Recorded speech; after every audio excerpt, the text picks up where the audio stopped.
afternoon, everyone. My name is Hiram Figueroa. I am currently on LinkedIn, and this segment of LinkedIn Perspective, episode 100, is in tribute to Memorial Day weekend. And we're going to remember the fallen, and also we're going to remember the individuals, the kids that are more or less paid the ultimate sacrifice, 21 lives in school. Also, the other thing that I want to be able to talk about is how is it that we pay tribute to the military that fought for everything that's when it comes to the freedom.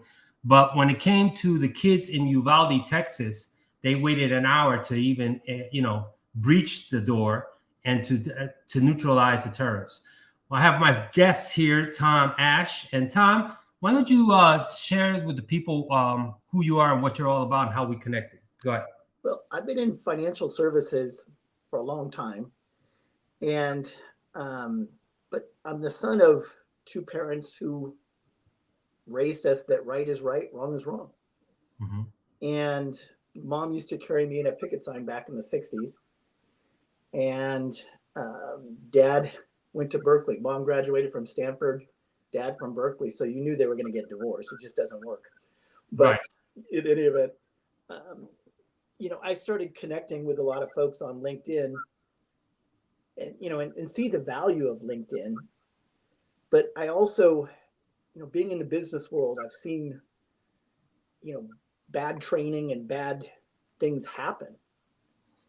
And part of what I'm seeing is how, in this case right now, bad training probably, mm-hmm. bad decision making led to the outcome you described, tragically. Right. And that appears to be happening, systemically within this country. I see so much stuff that is just wrong. And I there's so many reasons why, I suspect. But guys like you who had the courage to fight, and mm-hmm. others, and women too, you have all my respect. I used to teach people with disabilities how to ski and how to snowboard up in Lake Tahoe. Right. And one of the greatest privileges was seeing the wounded warriors. They'd come in, and to a person, I would tell them, "Hey, thank you for your service." And they'd go, "Thank you, sir." And I'm going, "What the hell is the matter with you? Why are you thanking me? You got blown up, shot, or whatever, and you're thanking me?" And they go, "It was a privilege." That's the people that you served with, and you are.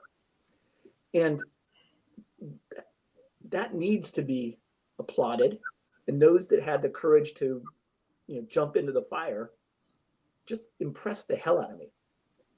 And when you have, people like you, people like Benno, and I've seen, on here, Craig Sawyer doing mm-hmm. great things. They're still serving.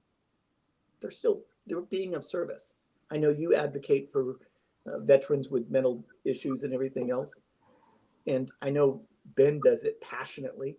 He has an organization. You've probably heard of Flanders Fields. Yes. Yeah. We talked with him and Matt Flanders. And they're great people. And they're being abused by the powers that be. They're, they pay lip service. They leverage them. And like I said, I'm in financial services. I know leverage. They sit there and say, "Oh, we support our troops, this, that, and the other thing." But then they do some other nonsense that gets people hurt. And it's wrong. It's just wrong. So, I appreciate that, but let me start off by this. This segment of LinkedIn Perspective is brought to you by LinkedIn, who's given me the opportunity to be able to create this broadcast. This is episode 100.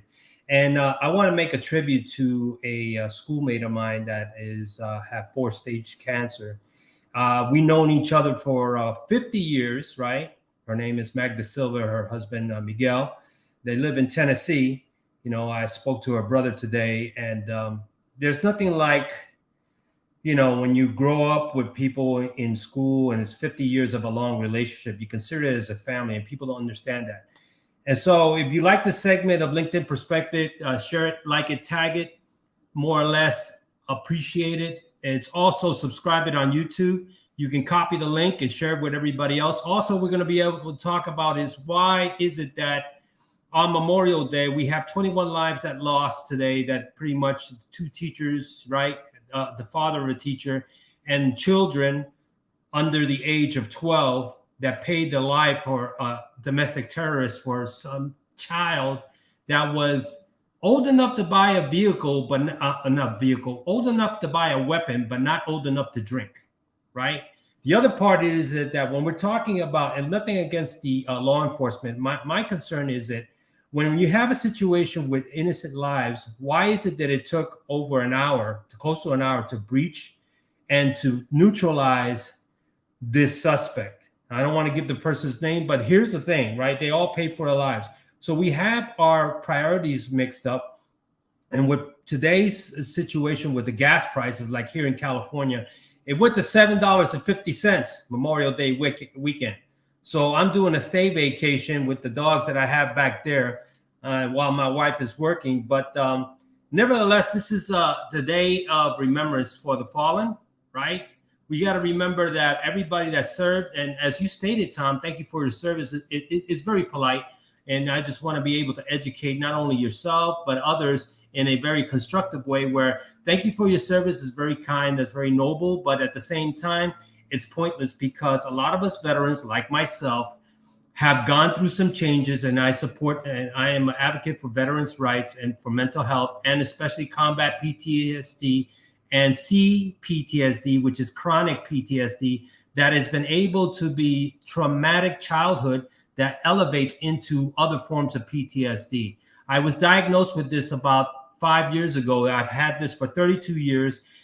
I've been able to take the gallium blockage, which takes the edge off of that, but there's no true, more or less, cure for that. It's only coping mechanisms and coping skills and able to interact with society. So Tom, from your perspective, just share with people how we met and how is it important to be able to network in today's society on social media. Okay. It was on LinkedIn or social media, and I saw what you were doing. And, as I said, I have a great deal of respect for you and your peers. And I've had people tell me similar to what you just said about, you just cope with it. And some of the stuff they told me is beyond horrific. Right. And I unfortunately was able to see somebody get killed once, was hit by a car. And I can see his face right now as we speak. And, it's something that, it just stays with you. And for you to be exposed to that in the service as you were, I'm sure, on a recurring basis, has to be challenging. Has to be. It is. And to your point, it is a challenge. And here's the thing that people don't understand, right? Like I shared with you in the beginning of this segment, a lot of people don't understand when people have a backstory in the work environment, and then they're easily criticized.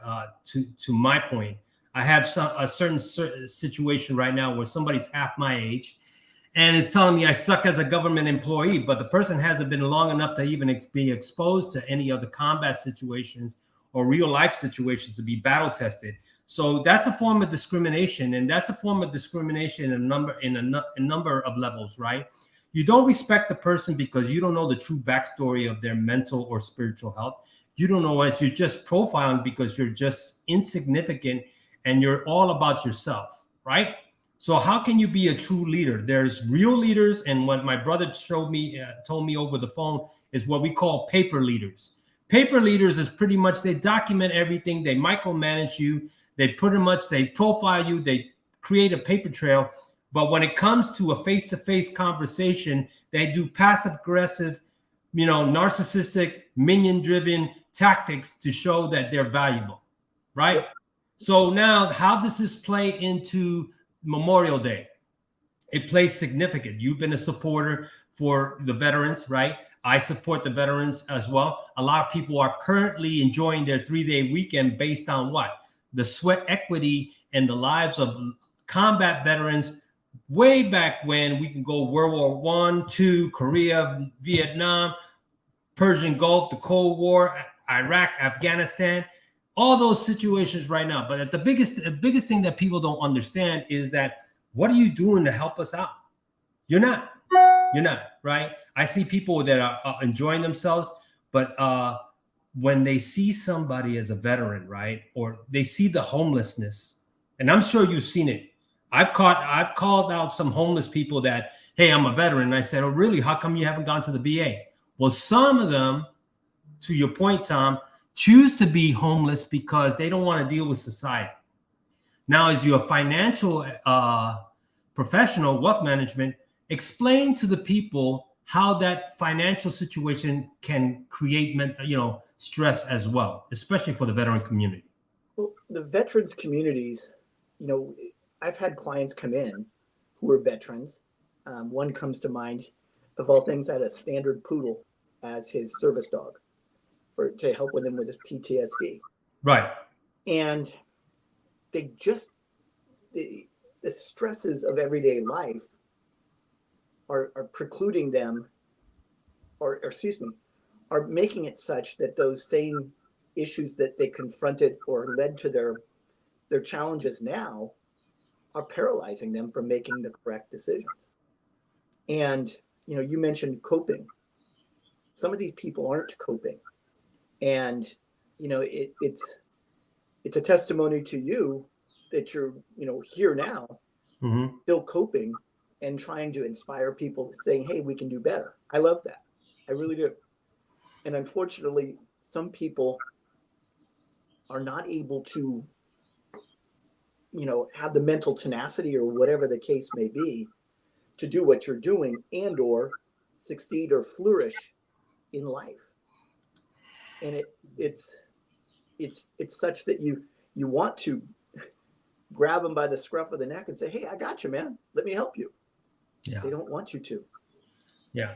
I have a buddy of mine. He's an actor. He's a model. His name is Rudy Reyes, right? And he's part of the community. He's a recon, a sniper. He's been to Iraq and he's been to Afghanistan. I just shared a podcast with him. And he was just saying to in the podcast, here's the thing. He got paid over $250,000, right, for 8 months to pretend he was at war, right? Now, here's the combat veteran, but here's the ironic and the irony of it. So he says this, right? But people don't understand. Prior to that, he was in Iraq, right? Over there in the Battle of Fallujah, which was one of the bloodiest battles. And he was in Ramadi.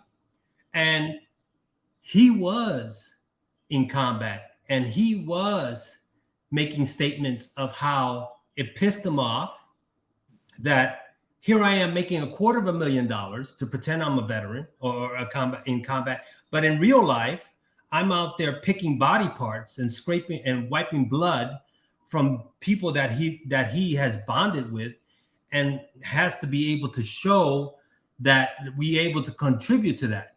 So, question for you, Adam. Go for it. When you mentioned, that person who was the actor and everything else, and he's picking up body parts, and then you go back to your situation with this supervisor who's some snot-nosed kid or whatever.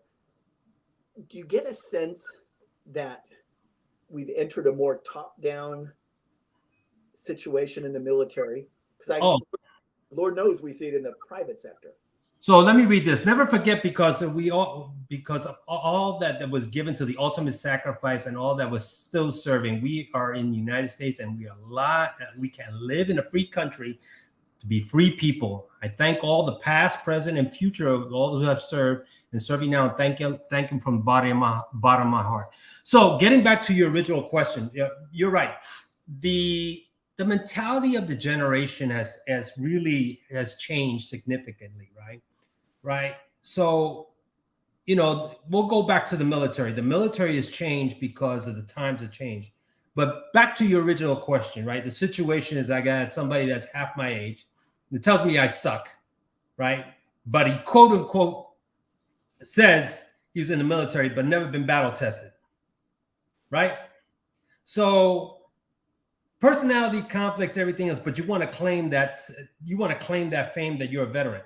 here it is that in the veteran community and, Gold Star families or people like yourself that are pro veterans, they support it because we've gone through a lot of changes. How do I deal with that?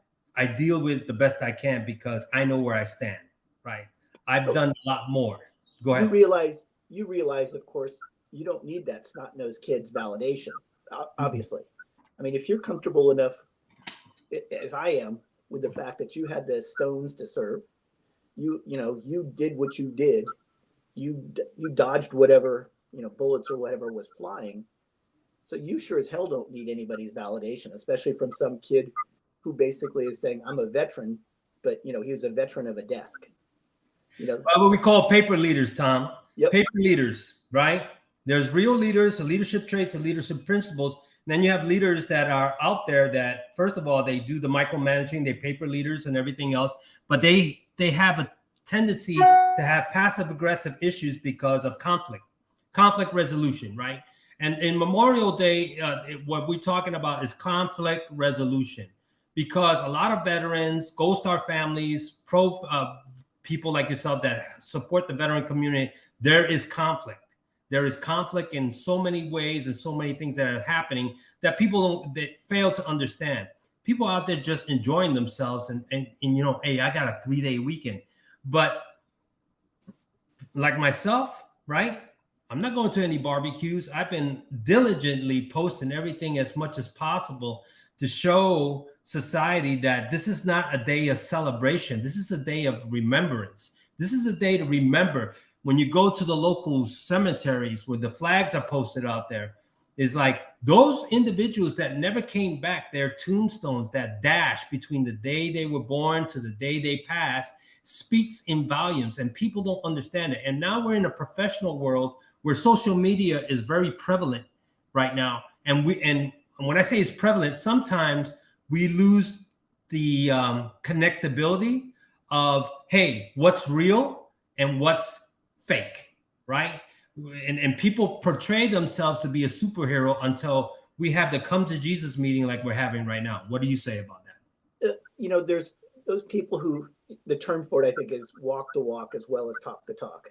Right. And, you talk about paper leaders, and you reminded me of a story. My first job was working for a savings and loan. Kind of tells you how old I am, because that savings and loans are dinosaurs. They're extinct. Yeah, they are. And one of my dad's comrades or peers hired me. A guy named John Robbins. I was working for Imperial Savings / ICA Mortgage, and I was making all of $24,000 a year. Big stuff. Right. And I remember we were doing helping to put together a package to buy a company, and I was sitting on the floor with my boss putting together this package, and the big boss, John Robbins, comes in. And talk about the antithesis of a paper leader. It's 7:00 on Friday night, I think it was. Mm-hmm. He sits down on the floor next to me and starts doing the same grunt work that I was doing. Right. That ain't no paper leader. That's somebody who basically walks the walk too. And I saw him do many things similar, where he'd pick up a phone call. He said, I don't want to hear it ring 3 times, even if he was the president of the company. And I remember, he's making $500,000 in $1984, and him picking up a phone. Hi, well, thank you for calling ICA Mortgage. John speaking. I'm like, wow. And you know what? People followed him, and they were inspired by him. So when you have somebody who you mentioned in the private sector saying, hey, you're an idiot, you don't know what you're doing, I don't value somebody like that, because it's like, you're entitled to your opinion, but I don't hold any value in your opinion, because you don't know what you're talking about. Right. And if you were to sit there and say, I'm going to follow you into battle, bye-bye. Well, that's what I'm talking about, Tom. People don't understand that being battle tested is pretty much your character will speak. Yep. And the other thing is, people are quick to judge in society, right? We live in such a judgmental society right now, especially here in the United States. We pass judgment on so many things that are ridiculous, but we fail to look at ourselves and understand that we have faults too. And people understand that, as whether you're a veteran or not, right? When we're talking about this particular holiday of Memorial Day weekend, Everybody has faults and they have strengths and weaknesses, but the same thing is the mutual respect and commonality. And when we're talking about that, we're talking about from a couple of things, from different aspects, right? We come back to the original broadcast of LinkedIn Perspective, episode 100. And this episode is dedicated to the veterans, the women, the men and women of all the active duty and prior service, the ones that have never made it before, and especially those who are struggling with coping mechanisms of living in today's society, making ends meet. As you all know, Tom, we're probably where you live at, the cost of living has changed. Especially, I have to circle back again here in California. Gas has hit at $7.50. Houses are at an all-time high where I could give an analogy where the houses back here were at $350,000. 5 years ago, they're at $890. Where are you, Hiram? What part of California? I'm in Southern California. I'm outside the Riverside County, and Okay. and people understand. But here's the other thing, right? Two bags of groceries, $50, which they probably would have cost $30, right? Yep. So the reason why I say that is this. I look at myself and I understand as an advocate for veterans and veterans' right, I know my value. That's why I put myself in the job market. And the other people ask me, why do you put yourself in the job market? Why shouldn't you? I'm sure, Tom, that what you do right now, you have a purpose, right? The minute you stop doing your purpose, you have no purpose, and then you have no will to be able to live. Then you die, correct? It's self-esteem. Yes. The purpose, part of this, having been in the lending business for years, I remember, in fact, I had somebody who had a son who was mentally disabled, and he was born with forceps, or they had to use forceps to bring him out and cause brain damage. And it caused marital stress and everything else. Right. And ultimately they separated. They suffered a bankruptcy and a foreclosure, and they got back together. They went through counseling, and it was a hard time for them. And they came to me and said, "Hey, we want to buy a house." And back in the day, I used to be able to say this freely. I have 3 types of loans: guaranteed, no guarantee, and forget it. Mm-hmm. And I just said, this is a no guarantee, but it's worth pursuing based on the guidelines. Mm-hmm. They were premature. I went to my boss, Mike, and said, "Hey, Mike, can we do this loan?" It was a VA loan. And basically, he said, "Tell him to come back in 6 months. The guidelines allow for a bankruptcy and a foreclosure under extenuating circumstances." Right. The extenuating circumstances include medical issues and so on. They exposed their soul to me. I mean, they showed me all the medical records, the counseling records, all these things that somebody who was now a prison guard after having served in the military had to gone through. Mm-hmm. Well, fast forward 6 months later. I told them I couldn't do it the first time, but they came back to me 6 months later, got them a loan. I got a Christmas card from them and said, "Thank you so much. There's a reason why God put you in our lives." That's why you do it. That makes you feel good. You make money, but you know what? That's a great message to get. Well, that's why, Tom, to your point, right? It's more or less that you're helping people to be financially educated and given the opportunity that other people won't give them, because financial stress brings a lot of depression, anxiety, and PTSD. Absolutely. And it paralyzes people, their will to be able to be successful. It turns out to be that that's a significant part that happens in the veteran community about financial literacy. The other part that I want to be able to educate people is mental health. Combat PTSD, mental health, depression, anxiety, it truly exists. And sometimes when you're passing judgment on someone that you think is off, why don't you really pay attention? Why is he or she off? There could be a reason why. Maybe they're having a high tolerance of pain, but maybe they're having some form of difficulty to interact because they might not trust you or the work environment around them.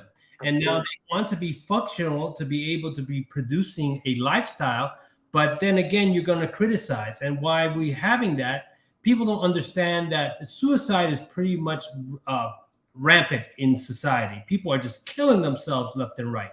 As a Christian myself, I've had those situations that take me to the dark side, but I have to be able to be around people and hold myself accountable, because whatever I do in my life significantly impacts the people, my loved ones, and everybody else. And I believe that, I hate to say this, but this is true. Taking your own life, it takes a lot of guts, but you're selfish. It's a selfish act. Correct? No doubt. I actually talked to a chaplain. Happened to be out riding my bike. I'm in Roseville area of California, Northern California. Happened to run into him, and we were talking. And for some reason, the subject of suicide came up. I'm Catholic, and I asked him, in my faith, it's a mortal sin. How do you reconcile that as a chaplain? Mm-hmm. And he was a police chaplain, by the way. He said, I think God will understand that you've reached the end of your tether and you're no longer rationally thinking. Right. I'm not saying it's right. I'm not justifying, because I think there's better ways to cope, as it were. Mm-hmm. But I can understand with it, with all the stresses that have occurred and are occurring, how somebody could get to that dark place. We have so much stimuli coming in, it seems to me, that it's, boom, boom, boom, boom, boom, boom, boom. It's just like pounding on you. And, part of the, the 24/7 media cycle, I think, is part of that. But, they focus so much on the train wrecks, as it were, as opposed to the good stuff. The good stuff where you see, people like you and Ben and Craig and all that stuff doing wonderful work still after having served. Mm. And I look at some of the other folks who are doing amazing things. My aunt, as an example, used to be a nun until she married a priest. My grandmother, the devout Catholic, was none too pleased. But they still were of service to God, because they adopted kids as well as had their own. They basically helped people in the community. They're of service. And right. Those good stories aren't told. Good stories like yours, like what you're doing now, and saying, hey, I want to help. And, we're not hearing that. We're hearing about all the bad stuff. Right. And the reason why I say I want to help, because it helps me. Yeah. Right. People don't understand why are you doing this? It's because it helps me. It helps me understand. It helps me to get to where I am. The reason why I did this program almost a year ago is to help me to be articulated enough to be able to express my concerns and have the courage to be out here and doing it live at the same time, and to show that I am capable, and I'm capable of articulating, expressing my concerns, and bring some value to the table. And people don't understand that. And for me, I believe that all of us should be able to give something back, right? Give something back. And I think that's the biggest thing that people don't understand. And as I sit here with you having this conversation, people don't realize that, when you leave this world, you're leaving this world the same way you came in, butt naked and alone. Butt naked and alone. There's no U-Haul. There's nothing. You better ask for forgiveness. You better ask what I've done. You better revisit the bad things that you've done. Ask for forgiveness in so many ways. And if you're a believer, ask for the man upstairs to forgive you, because you want to go to the right place. And that. Yeah. And when you do that, there's no turning back. Hey, I made a mistake. I want to be back. No, you can't do that. Why I do this, the same thing Ben does, and the same thing Craig does. We believe in something, and people don't understand that. I want to reiterate that this segment of LinkedIn Perspective is brought to you by LinkedIn.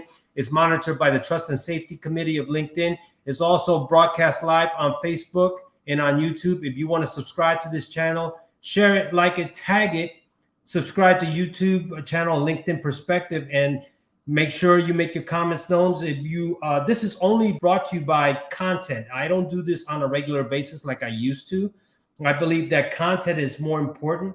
The other thing I want to share with you, Tom, is think about Memorial Day. Think about the kids that we lost in Texas, right? The parents. This guy, 18 years old, disturbed, right? Bought an automatic weapon, decides to, in a small town in Southwest Texas, because I know it very well. My ex-wife is from there. I've been in that part, and people are pretty much humble. and they know each other. It's like Mayberry RFD. So from your perspective, right, how do people, lose connection with reality with today's society? Well, again, I think it goes back to the various stimuli that they're getting from all these things. And I saw something earlier today, about the video gaming.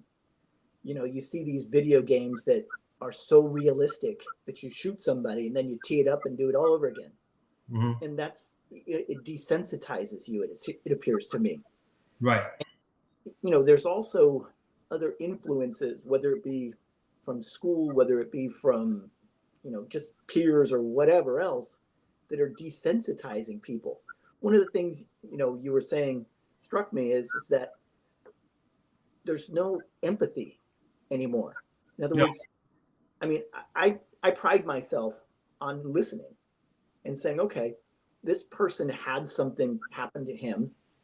And, I can't imagine some of the things that people have told me.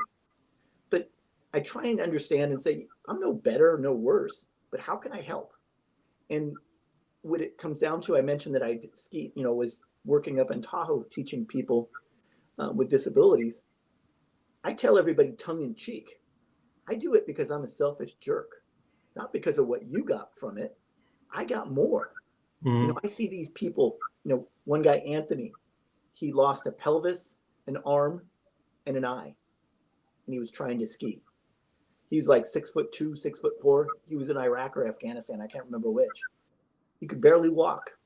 And, I'm 5'7", 160 pounds.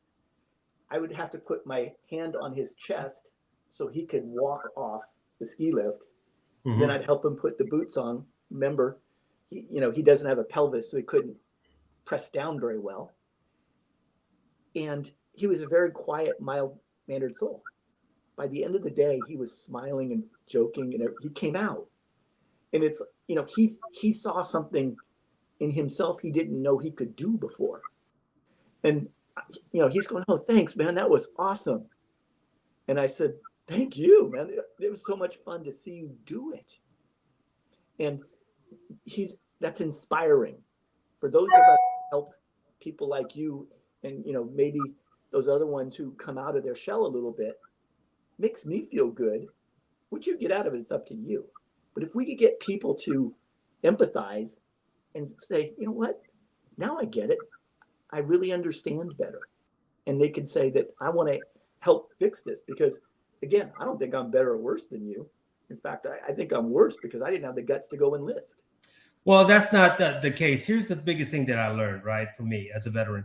I've learned that there's people like you that can actually help us, mentor us to go through transition and be accepted in society by personal growth and personal development. The biggest thing that's going on in society today is veterans, when they transition, they're lacking in the direction, the personal growth and development. And to be able to be mentored and to accept responsibility for their lack of more or less education or their weaknesses, to be able to turn it into strengths. And this talks about quite a few things: personal interaction, like-minded people, accepting responsibility, constructive criticism, right? And we can agree to disagree, but not disrespect each other at the same time. There's so many things that come onto this caveat.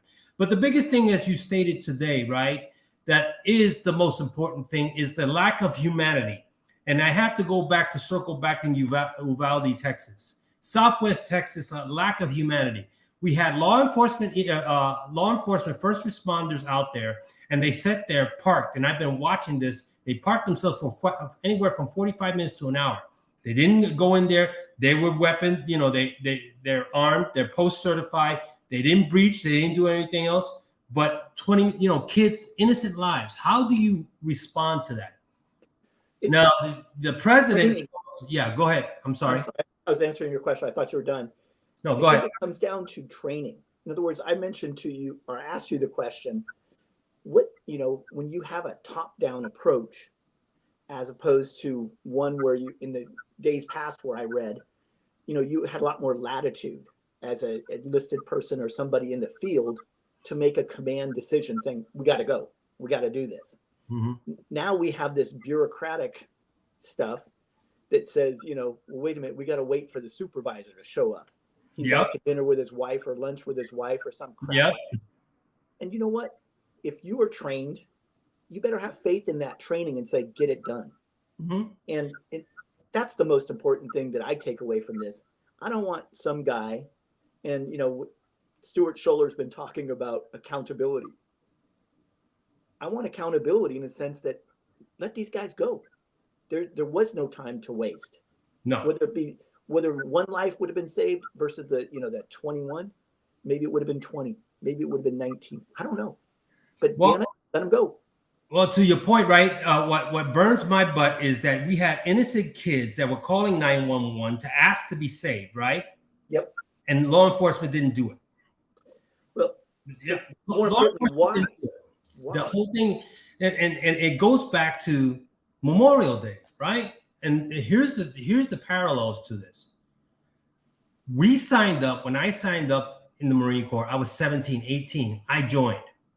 Okay? So they trained us to be killers, more or less, to be professional hitmen. Yep. We go to another country, it's all over.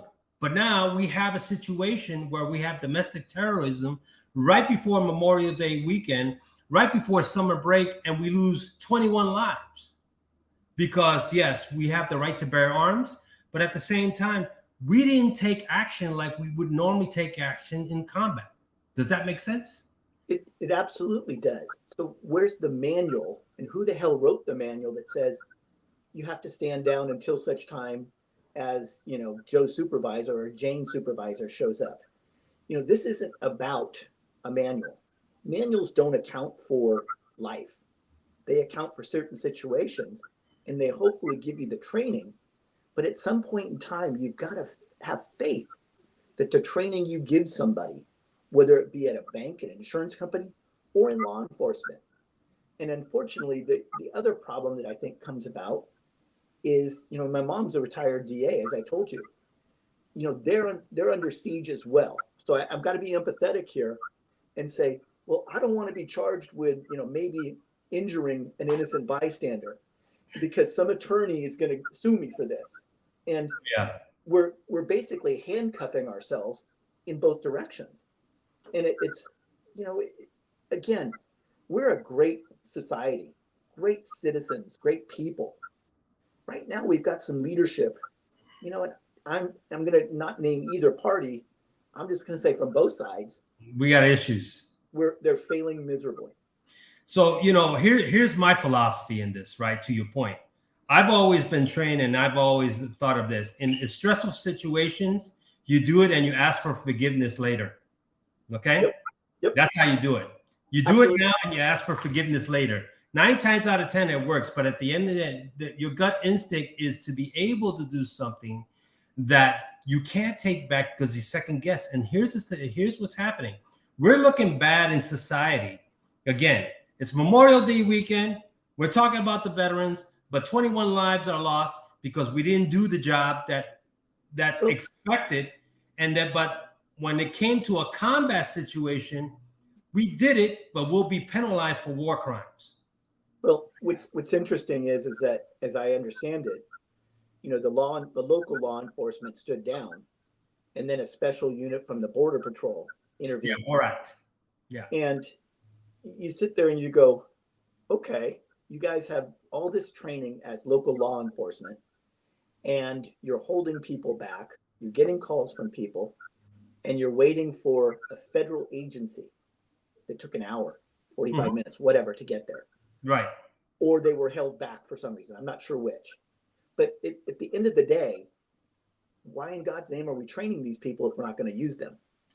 Well, that's my point. That's why I use this segment of LinkedIn Perspective, right? Memorial Day, where we're talking about combat veterans, like we sign a blank check, uphold the freedom, right, up into our lives, and we pay for our dear lives. But then we have first responders that are right here locally, and we have lives at stake, but they didn't do what they needed to do. So, all due respect, as a former reserve deputy with Los Angeles County Sheriffs, and we've done everything else, is that in that situation, a hostage situation with so many innocent kids, all bets are off, man. Non-negotiables are the biggest thing. And I can honestly tell you that you do it and you ask for forgiveness later. That's the biggest thing I can tell you. Well, when somebody sits there and is restrained from going to rescue her own children, handcuffed, as it were, Yeah. and ultimately she breaks through, gets her kids out while these people were still standing there. I'm not going to indict the individual officers. I'm going to indict a system that made them stand down. That's the problem. Fix the system. Don't sit there and indict these local people because their hands are cuffed. That's wrong. And then they're going to sit there and call them chickens. Well, the whole thing, Tom, to your point, right? We're so used to being civilized. Here's the biggest thing I could say to you, Tom. As the United States, we haven't been actively attacked since 9/11. Okay.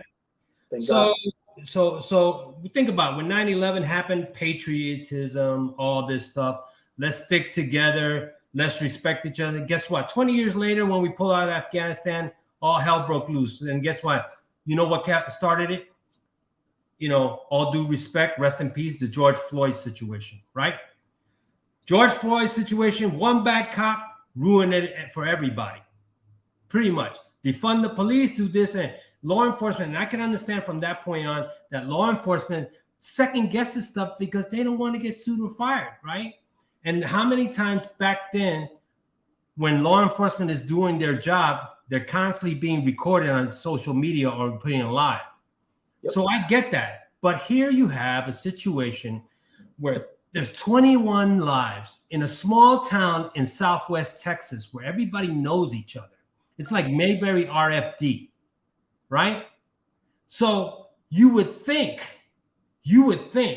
in this situation, especially in Texas where you have the right to bear arms, that you go over there and you bust the door down, you say who it is, and you deal with the consequences later. There's too much politics involved. Back to your point, I don't care because honestly, that's why it's pretty hypocritical when we're talking about Memorial Day. Thank you for your service, but 21 lives pay the price because we didn't do our job. That's what I'm getting at. You guys have done your job. As you said, you've fulfilled your obligation and you want to continue to do it. And you and your peers have done that. Unfortunately, I think we have a system that is so flawed that precludes you from doing things that ultimately might, basically, I'm looking at this too. Ultimately, you have a system that is so flawed that precludes people from doing the right things for fear of being sued. What the hell is the matter with us if that's the case? So here's a comment from Craig. Please share the response in Texas. It was not the protocol of standard in active schools shooting. In Washington, where I live at, the practice is enter, march, lockstep, terminate the target. No negotiations, no staging, no certain, nothing waiting for suit, which is true. And that's what I'm getting at. Thank you, Craig. And that is also saying a pretty good idea, very good idea. So that's why if people want to be able to, we got about another 15 minutes. If people want to chime in, you can call or text at 562-286-3111. This segment of LinkedIn Perspective is brought to you by LinkedIn. It's also on Facebook Live and on YouTube. If you want to subscribe to this channel, subscribe to LinkedIn Perspective. Also, the other thing is this episode is dedicated to a classmate of mine that I've known for over 50 years who has stage 4 cancer, the Magda Silva, and then her husband, Miguel. I spoke to her brother, Tito, today, and we grew up back in Brooklyn, New York. And I just want to be able to pay my condolences to people to understand life is too short. And what do you say about that, Tom? I mean, you've been able to live a long life as well. What's your perspective on how you see things? I'm blessed. I'm 60 years old, as of February. Mm-hmm. And, I've lost better than $1 million. It was not the most fun. But then when I started volunteering and seeing people with disabilities, basically Um, I see that one too. Oh yeah, well, Misty, well, I gotta, not only they're being afraid of being sued, Misty, but they're afraid of being shot. That's what I'm True. getting. That's why, Misty, to your point, right? In Memorial Day, right? The veterans are being shot at, and no questions asked. But we have situation with law enforcement, so I get it. So thank you for your comment. Go ahead, there, Tom. Now, it's to a point where you realize how lucky you are. In spite of losing $1 million, I still can smile. It hurt. It hurt a lot. But at the end of the day, when you sit there and you see people who lost their kids, you see people who've been blown up, as I mentioned, Anthony, the guy I skied with, or Owen, who is an autistic boy that I skied with up there, or boys, John and Ben, who never will make it to live to be 25. They're probably since dead. We're lucky. These poor little kids didn't get to live their lives. Those who sacrificed defending our country didn't get to live their lives. We got it. We are so fortunate. But what I hate is the fact that the powers that be put together rules that preclude people from potentially living those lives, such that people stood on the sidelines, as somebody said, waiting for a suit to show up. Hold on. Hey, what's up, Adam? How you doing? I'm doing fine. Talking about that issue that happened in Uvalde, Texas. Yeah. Go ahead. I was disappointed that the officers didn't take initiative actions because we were trained that the first unit that arrives at the scene takes charge and go right after the shooter first, and then take care. Would have to consolidate afterwards. You know what I mean? Right. What I'm talking about. So I'm really disappointed about that because I don't understand what that chief held him back for, why he had to stand down, and he took care of it like a negotiation hostage situation. I mean, kids are being shot at lively. The parents are trying to get their kids, out of harm's way. And then another one that's really bad that was said on national television and YouTube altogether, that one officer admitted that the officers went in there to get their kids first. Yep. But I kind of took that two ways. I say, okay, I can understand me being an officer, and I go in there to take out my kid. I'm going to take out the other kids too. You know what I mean? Preserve near my child as much as possible. But I kind of see that two ways. But I don't know if that's the media trying to, throw a loop, against law enforcement in general. But I can understand that can happen. Well, you're currently in law enforcement, so we can agree. That's why Tom and me were talking about Memorial Day, how a lot of us veterans, as you're a veteran myself, that we go out there, we sign up, we train, we go to combat, and no questions asked. But then we come back to the States, and then we have a situation with active shooters, and let's wait for approval. That ain't happening. I think it's not supposed to be that way. That's wrong. We're supposed to go right into the target. We were trained that way. We were told, each of us who were trained, and I was one of them who was trained for active shooting, and like two, 3 times out of the first 5 years when it came out, that we were told the first unit that responds is responsible for taking the shooter out the best they can, the best of our ability, and what we were trained to do. So for me to take that and then I stand down, that's hard for me to swallow, to be honest with you. Yeah. So, well, thanks a lot, bro. So I'm going to wrap this up. So I appreciate it. We'll talk some more.